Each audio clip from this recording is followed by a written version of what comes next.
Les Africains sont pauvres, ce sont les plus pauvres au monde, mais ils n'aiment pas qu'on dise ça. Ils veulent qu'on leur donne le sentiment qu'ils sont au même niveau que les autres. Partout où vous allez dans le monde entier, et j'ai voyagé un peu dans ma vie, les Noirs, les Africains sont toujours parmi les plus pauvres. Vous allez en Amérique, les Noirs sont parmi les plus pauvres. Vous allez en Asie, il n'y a pas déjà beaucoup de Noirs là-bas. Vous allez en Europe, alors là, n'en parlons pas. En France, les Noirs sont parmi les plus pauvres. En Angleterre, les Noirs sont parmi les plus pauvres. Vous allez là où vous voulez dans le monde entier. Les Noirs sont généralement parmi les populations les plus pauvres. Ça veut dire que même quand vous les mettez dans des pays riches, ils restent quand même parmi les plus pauvres. Est-ce que vous savez que les Noirs font partie des groupes qui sont les moins propriétaires en Occident? C'est-à-dire que les Noirs, nous les Noirs, regardez autour de vous, sont les groupes qui ont le moins acheté de résidence principale. Donc quand je viens pour tirer une sonnette d'alarme, c'est pour votre bien. Moi, je n'ai pas de problème de résidence. Ni en France, ni en Côte d'Ivoire, je n'ai pas de problème de résidence. Donc moi, quand je viens dire ça, c'est pour vous que je dis ça. C'est pour vous réveiller, pour vous faire comprendre que si vous n'achetez pas une résidence principale, vous risquez demain d'être dans de sales draps. Donc, je dis ça pour vous.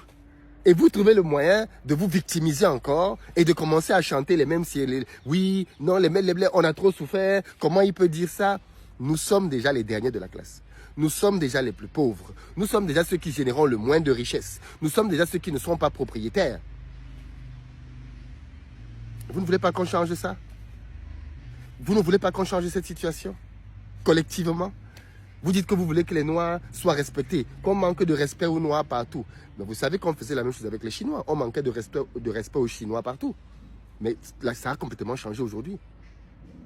Les Chinois sont devenus riches, puissants, forts. Le monde dans lequel on est, c'est un monde qui ne respecte que la richesse, que la puissance, que la force. Regardez Trump, on peut dire qu'il est horrible, tout ce que vous voulez.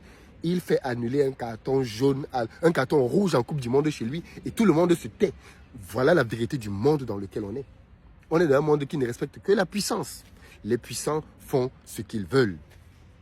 Et je vous dis, les amis, ne laissez pas votre retraite entre les mains d'un gouvernement. Sécurisez-vous, achetez une résidence principale et faites-le le plus tôt parce qu'il y a 25 ans, il y a un compteur derrière cette affaire. Ne soyez pas naïfs. N'allez pas essayer d'acheter à 40, 45 ans. Vous allez être... Quelle est la banque qui te prête de l'argent pendant 25 ans, à plus de 40 ans? Quelle est la banque qui fait ça? Les banques ne font pas ça. Donc si tu veux acheter, achète dans ta trentaine. Et c'est ce que je te dis. Et si tu n'écoutes pas ça aujourd'hui, dans quelques années, tu vas juste avoir tes yeux pour pleurer. C'est tout. Parce que nous sommes les champions pour prendre les mauvaises décisions financières. Et on finit par payer les conséquences.